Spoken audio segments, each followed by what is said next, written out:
पिछले वीडियो में हमने देखा था कि मैकेनिक्स क्या होता है, फोर्स क्या होता है और उसके बाद फोर्स सिस्टम क्या होता है, उसके टाइप्स देखे थे। फोर्स सिस्टम के 8 टाइप्स थे। आज हम इस वीडियो में देखने वाले हैं resolution and composition of forces. Main chapter हम शुरू करने वाले हैं। तो बच्चों, resolution and composition of forces chapter पढ़ने के पहले हमको क्या पढ़ना जरूरी है? क्या हमको क्वाड्रेंट सिस्टम पढ़ना जरूरी है? तो बच्चों, ये तुम्हारा एक्स एक्सिस होता है, मालूम होगा। ये तुम्हारा वाई एक्सिस होता है और ये तुम्हारा फर्स्ट क्वाड्रेंट होता है, ये सेकंड होता है, ये थर्ड क्वाड्रेंट होता है और फोर्थ क्वाड्रेंट होता है। तो बच्चों, first, second, third and fourth quadrant आपको समझ में आएगी। सबको मालूम होगा कि फर्स्ट क्वाड्रेंट में एक्स एक्सिस पॉजिटिव और वाई एक्सिस दोनों ही पॉजिटिव होता है। सेकंड क्वाड्रेंट में एक्स नेगेटिव वाई पॉजिटिव होता है। थर्ड में दोनों नेगेटिव होते हैं और फोर्थ में क्या होता है, एक्स पॉजिटिव होता है और वाई नेगेटिव होता है। आपको समझ में आएगा की क्वाड्रंट सिस्टम क्या होती. ही क्वाड्रंट सिस्टम सगळ्यात इम्पॉर्टंट आहे. साइन कन्व्हेन्शन आपल्याला आता पुढे बघायचे आहे. जर साइन कन्व्हेन्शन तुम्हाला समजले तर अर्ध मेकॅनिक्स तुम्हाला समजलं असं समजा. आता आपण साइन कन्व्हेन्शन बघूया. ओके,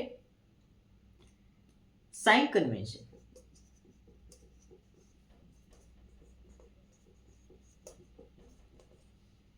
काय असतं साइन कन्व्हेन्शन? तर बघा, जर तुम्हाला एखादा फोर्सेस आहे, पहिले तुम्हाला कळलं पाहिजे horizontal, x axis is a horizontal, Y axis is a vertical. Horizontal मध्ये दोन केस आपण बघू, हॉरिझॉन्टल आणि दुसरी बघू व्हर्टिकल. हॉरिझॉन्टल मध्ये आणि व्हर्टिकल मध्ये आपण केसेस बघू. जर तुम्ही हॉरिझॉन्टल मध्ये राईटला जात असताना फोर्स सिस्टीम मध्ये, पुढे सांगेन मी तुम्हाला, समजून घ्यायचा प्रयत्न करा फक्त. फोर्स सिस्टीम मध्ये तर आपण त्याला पॉझिटिव्ह म्हणतो आणि लेफ्ट कडे जात असताना फोर्स जर तुमचा त्या निगेटिव्ह असतो, कन्सिडर करतो आपण पॉझिटिव्ह आणि निगेटिव्ह. म्हणजे फोर्सची डायरेक्शन आपण कन्सिडर करतो. जर फोर्सची डायरेक्शन हॉरिझॉन्टल मध्ये राईटला असेल तर आपण पॉझिटिव्ह घेतो आणि जर लेफ्टला असेल तर निगेटिव्ह घेतो. फोर्सची डायरेक्शन व्हर्टिकल फोर्स मध्ये जर अपवर्ड असेल, अपवर्ड, तर आपण पॉझिटिव्ह घेतो आणि डाऊनवर्ड असेल तर फोर्सची डायरेक्शन आपण काय घेतो, निगेटिव्ह घेतो. हे तुम्हाला समजलं पाहिजे. हे जर समजलं तर निम्म मॅकॅनिक्स तुम्हाला, अर्ध मॅकॅनिक्स काय होतं, सुटतं तुम्हाला. Easy mechanics. इथं फक्त फॉर्म्युले जे सांगन मी पुढे ते रटायचे नाही, तर कॉन्सेप्ट त्या फॉर्म्युला मागचा समजून घ्यायचा. तर हे झाले आपण काही साइन कन्व्हेन्शन बघितले आपल्याला पुढे लागणारे. त्यानंतर काय आपण बघूया, फोर्सेस बघूया थोडे, की जे आपले फोर्सेस असतात, ही जी फोर्सेस सिस्टीम आहे, आपले हे फोर्सेस असतात. ओके, एफ हा फोर्सेस, हा force F equal to 10 newton असतो. ओके, हा फोर्स कितीतरी अँगल वरती असतो, 30 डिग्री अँगल आपण म्हणू. हे आपली फोर्स सिस्टीम. ओके, इथे एक फोर्स ऍक्ट झालाय, हा एक फोर्स ऍक्ट झालाय. हे आहे F2, हा आहे F1, F2 equal to 10 Newton. हा आहे तुमचा F3 इक्वल टू 40 न्यूटन. याचा काय अँगल आहे, 45 डिग्री. सॉरी. ओके, तर ही जी डायरेक्शन आहे फोर्सची, ऑलवेज डायरेक्शन काय असते, कोणत्या डायरेक्शनने असतं, ऑलवेज पुल या डायरेक्शन. ओके, पुश म्हणजे काय, पुश और पुल, समज में आएगा. तो फोर्स कायम आपण पुलने दाखवायचा. म्हणजे हा जो फोर्स आहे तुमचा, हा तुम्ही इथं ड्रॉ करणार, हाच फोर्स आहे इथं. ओके, त्याला म्हणतो आपण F3, हा तुमचा F3 ॲज इट इज देणार किती, 40 न्यूटन. तसंच अजून तुम्ही बघितलं, हा तुमचा फोर्स आहे, हा कोणत्या क्वाड्रंट मध्ये, थर्ड क्वाड्रंट मध्ये, तर ते ऍक्च्युली कुठे आहे तुमचा, सेकंड क्वाड्रंट मध्ये. समजतंय का? जर हा तुमचा फोर्स जर फोर्थ क्वाड्रंट मध्ये असेल तर हा फोर्थच क्वाड्रंट मध्ये, का कारण तो कसा आहे, पुल केलेला आहे फोर्स. जर तुमचा फोर्स असा आहे,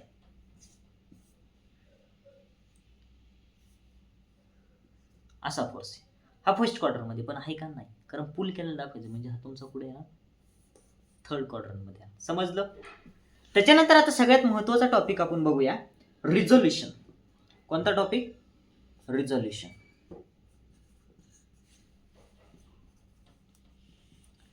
तो बच्चों क्या होता है रिजोल्यूशन, तो डेफिनेशन में बताता हूं, नोट करते जाओ. It is a process of splitting a single force into its component without changing the effect of a given force is called a resolution. Resolution म्हणजे काय, सोप्या भाषेत सांगायचं, आपल्याला स्प्लिट करायचंय. एखादा फोर्स दिलाय, तर हा फोर्स दिलाय तर आपल्याला स्प्लिट करायचंय. दोन ह्याच्यामध्ये याला काय करायचंय, स्प्लिट करायचंय. त्याला आपण म्हणतो स्प्लिटिंग. एक सिंगल फोर्स स्प्लिट करायचं, त्याचे कंपोनेंट मध्ये डिवाइड करायचं, दोन कंपोनेंट. जर हा तुमचा फोर्स आहे तर ह्याला इथे एक कंपोनेंट द्यायचा, इथे एक कंपोनेंट द्यायचा, त्याला म्हणतो आपण splitting. Two component, single force dividing a component without changing effect. त्याच्यावरचा इफेक्ट, त्याचा जो परिणाम आहे तो चेंज झाला नाही पाहिजे, त्यालाच आपण म्हणतो रिझोल्यूशन. तर रिझोल्यूशन, दो टाइप्स के रिजोल्यूशन होते. तो बच्चों पहला टाइप्स होता है रिजोल्यूशन का परपेंडिकुलर और दूसरा होता है नॉन परपेंडिकुलर. दो केसेस है रिजोल्यूशन के, पहली है परपेंडिकुलर और दूसरे नॉन परपेंडिकुलर. परपेंडिकुलर में क्या होता है, जो हमारा थीटा है ना बच्चों, जो हमारा थीटा वो क्या होता है 90 होता है. और नॉन परपेंडिकुलर में क्या होता है, जो थीटा है नॉट इक्वल टू 90 डिग्री होता है. समझ में आ गया. म्हणजे इसको हम कहते हैं ऑर्थोगोनल, इसको हम कहते हैं नॉन ऑर्थोगोनल. एक है हमारा ऑर्थोगोनल और दूसरा है हमारा नॉन ऑर्थोगोनल. तो इसकी डायग्राम कैसी है, देखो बच्चों, बहुत आसान है. परपेंडिकुलर हमारा हा एफ है, एक है तुमचा 90 degree. Okay, theta equal to 90 degree. समझ में आया. हा तुम्हारा F1 है, हा F2 आहे. ह्या F ला स्प्लिट केलं F1 आणि F2 मध्ये टू कंपोनेंट. ही झाली परपेंडिकुलर केस मध्ये डायग्राम. नॉन ऑर्थोगोनल म्हणजेच नॉन परपेंडिकुलर मध्ये कशी, ओके, हा तुमचा F2, हा F1, हा काय तुमचा अँगल असेल ते आपण त्या पूर्ण अँगलला थीटा म्हणतो. हा तुमचा F, याला नॉन परपेंडिकुलर मध्ये स्प्लिट केला. हा theta is not equal to, हा म्हणजे तुमचा असा पण असू शकतो. हा जो F2 इथे लेस दॅन 90 असू शकतो का, नाही. हा तुमचा लेस दॅन ग्रेटर दॅन 90 सुद्धा असू शकतो, पण 90 नसला पाहिजे. तो 89 सुद्धा असू शकतो आणि 91 सुद्धा असू शकतो. तर आपण वन बाय वन केस बघूया रिझोल्यूशन मध्ये. तर आपण पहिलीच केस बघूया, परपेंडिकुलर रिझोल्यूशन. तो हेडिंग द्या, परपेंडिकुलर रिझोल्यूशन. Perpendicular resolution. तो बच्चों मैं डेफिनेशन बताता हूं, नोट करते जाओ. It is a process of splitting a single force into its two components. It is a process splitting of a single force. It is in two components. That two components are perpendicular to each other, such as resolution. हा जो force आहे त्याला जर split केलं त्याचे दोन component बनतात. ते दोन कंपोनंट म्हणजे काय, ते दोन कंपोनंट म्हणजे त्याचे काय, स्प्लिटिंग केल्याचे दोन कंपोनंट तयार होतात. ते कसे पाहिजे, एकमेकांना परपेंडिकुलर पाहिजे. म्हणजे हा तुमचा किती आहे, P इक्वल टू आपण त्याला म्हणूया 100 आहे. हा P इक्वल टू 100 आहे. हा तुमचा P1 आहे, म्हणजे त्याला Px आपण म्हणूया. हा तुमचा P2 आहे, त्याला आपण Py म्हणूया. आणि हा तुमचा कोणता आहे, P. ह्याचा जो अँगल आहे हा 30 डिग्री दिला आहे.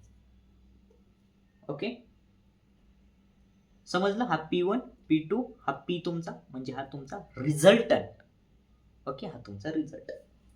तर बघा, फॉर्म्युला आपल्याला Px आणि Py चा फॉर्म्युला फाइंड करायचा. तुम्हाला माहिती आहे हा एक ट्रायंगल तयार होते बघा. ओके, हा कसा ट्रायंगल तयार होते बघा. असा एक ट्रायंगल तयार होते.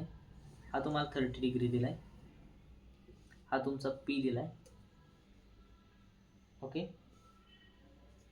हा तुमचा हा पी दिलाय, हा तुम्हाला पी वाय, हा पी एक्स. बघा 30च्या समोरील बाजू काय असती? Sine. Opposite upon adjacent, opposite upon adjacent. Sine क्या होता है बच्चों? Opposite upon hypotenuse. कॉस क्या होता है? Adjacent upon hypotenuse. और tan क्या होता है? Opposite upon adjacent. ये बेसिक हम ट्रिग्नोमेट्री यूज करके इधर हम फॉर्म्युले फाइंड करते हैं. जो हमारा साइन थीटा, म्हणजे आपण इधर फॉर्मूला फाइंड करू. साइन थीटा इक्वल टू हमारा क्या आएगा? P Y by P. Sine theta equal to P Y by P. हा पी वाय तुमचा opposite upon hypotenuse. Sine theta equal to P Y by P. म्हणजेच P sine theta equal to क्या आएगा? P Y आएगा. म्हणजेच P Y equal to क्या होगा? P sine theta होगा. समझ में आएगा? ये हमको पी वाई निकालना था. उसके बाद ऐसा ही हमको cos 30 क्या आएगा? cos थीटा इक्वल टू क्या आता है? Adjacent upon hypotenuse P. इसमें मल्टीप्लाई करें पी को, P cos theta equal to P X आएगा. म्हणजेच एक्स इक्वल टू क्या आएगा? P cos theta. समझ में आएगा बच्चों ये तुमको? ये दो फॉर्मूले हम कैसे निकालते हैं. तुम ध्यान में क्या रखो कि जो एंगल का एडजेसेंट होता है इज ऑलवेज कॉस होता है. म्हणजे हे फोर्स सिस्टीम आहे, हा 30 डिग्री. जर ह्या फोर्सला दोन प्रकार रिझॉल्व केलं, हा तुमचा एफ एक्स आला, हा एफ वाय आला. जर हा एफ एक्स असेल तर एफ कॉस 30 असतो. ओके, म्हणजे एक नोट तुम्हाला काय लिहून ठेवायची, नोट लिहून देतो मी. अँगल चा ऍडजसंट इज ऑलवेज कॉस. अँगलचा ऍडजसंट काय असतो? ऑलवेज कॉस असतो. तर मित्रांनो आता आपण बघूया, पुढे सॉल्व करूया ह्याला. P1 क्या आएगा आपका? P1 equal to P x होगा. तो क्या आएगा? पी कॉस थीटा आएगा. पी कॉस थीटा एंगलचा एडजेसेंट कॉस असतो. तो P कितना है?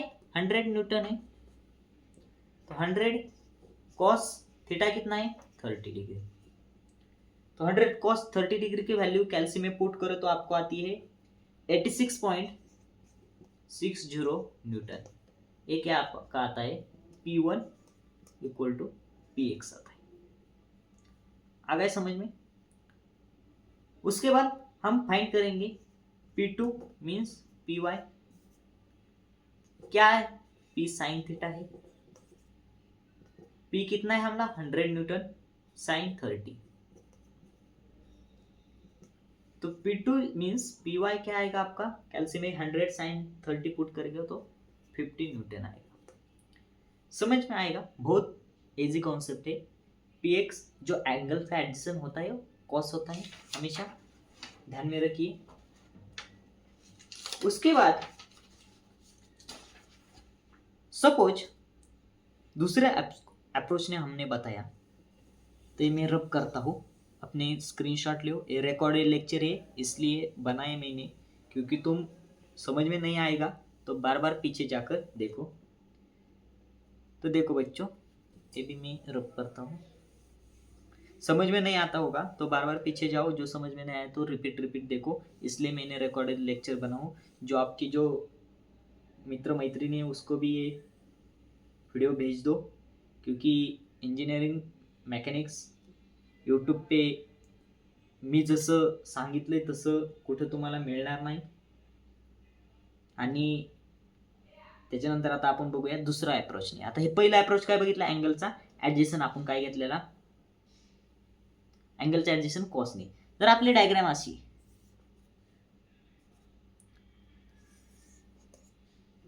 आणि हा थिटा दिलाय आपल्याला 60 degree.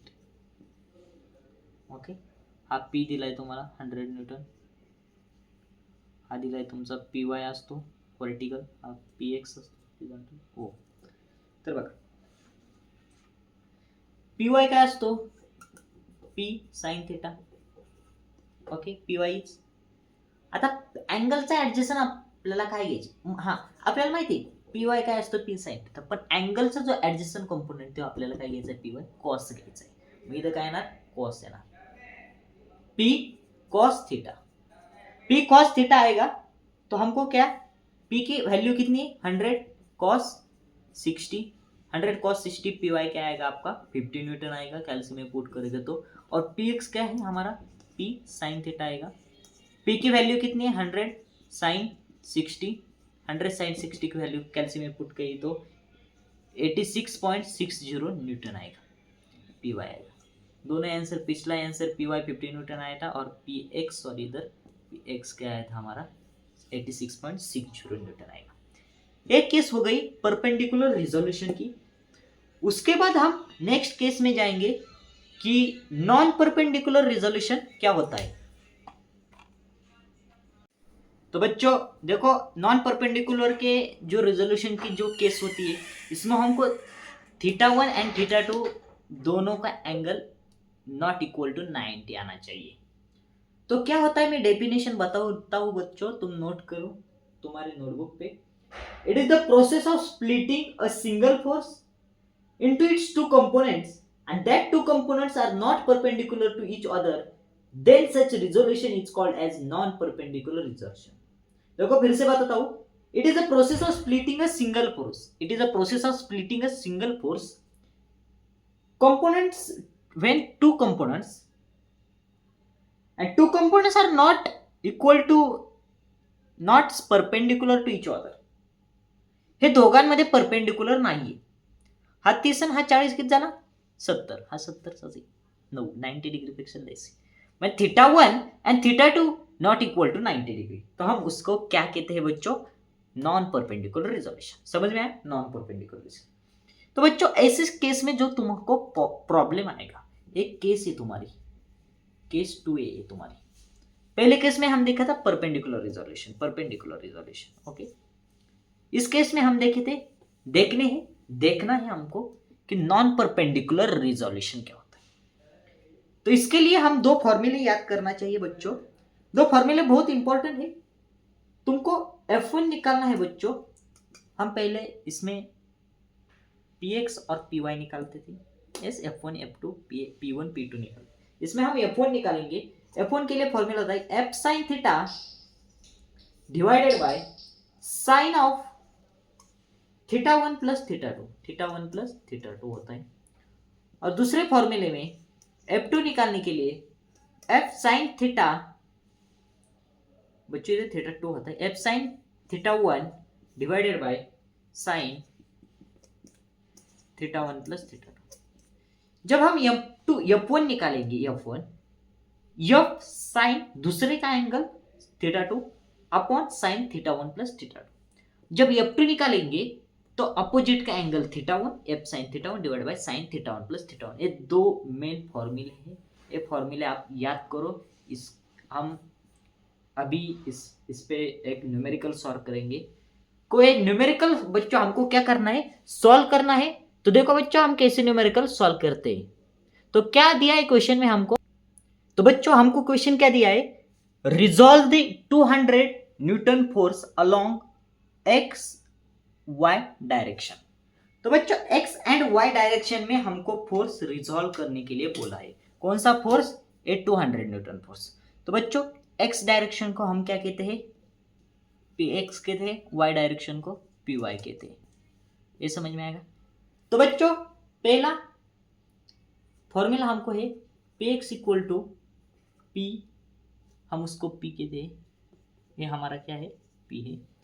P X equal to P cos theta और सेकेंड है P Y equal to P sine theta.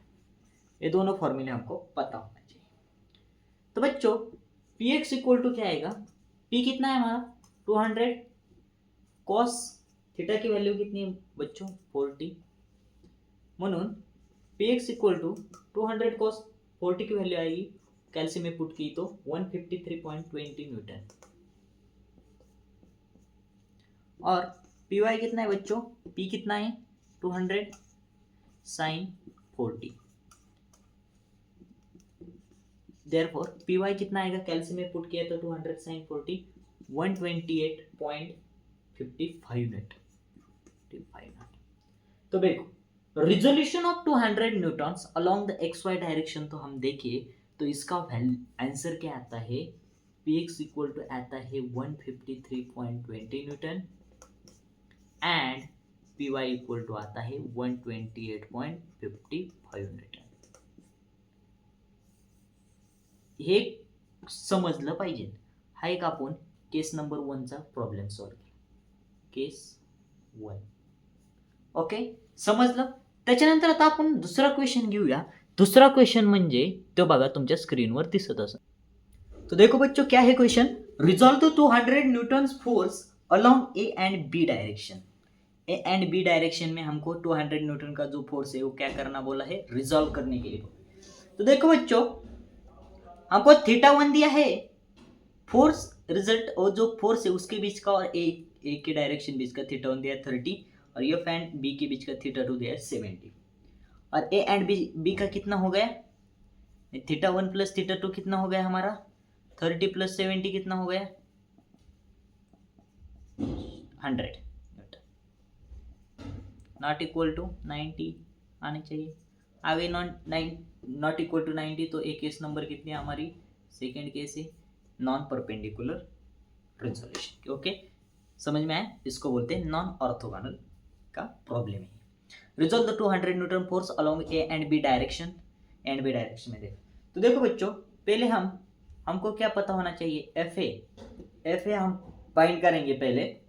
तो एफ ए क्या, एफ ए का फॉर्मूला है F sine θ2 divided by sine of θ1 plus θ2।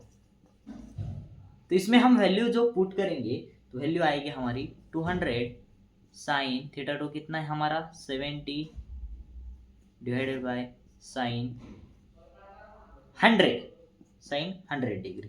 तो इसको जो वैल्यू आएगा वो आएगा कैल्शियम में पुट किए तो 190.83 न्यूटन आएगा। ओके उसके बाद हमको एफ बी क्या है बच्चों, F sine θ1 divided by sine θ1 plus θ2। तो साइन θ1 θ2 क्या आएगा बच्चों 200 साइन θ1 क्या है 30 और साइन θ1 प्लस θ2 क्या आएगा हमारा 100। इसका जो कैल्शियम में पुट किए तो बच्चों क्या आएगा 101.54 न्यूटन। तो इसलिए बच्चों हमको एफ ए में जो रिजल्ट किया फोर्स वो मिल गया 190.83 न्यूटन एंड एफ बी में जो रिजल्ट किया फोर्स मिल गया 101.54 न्यूटन। ऐसे बच्चों हमने दो प्रॉब्लेम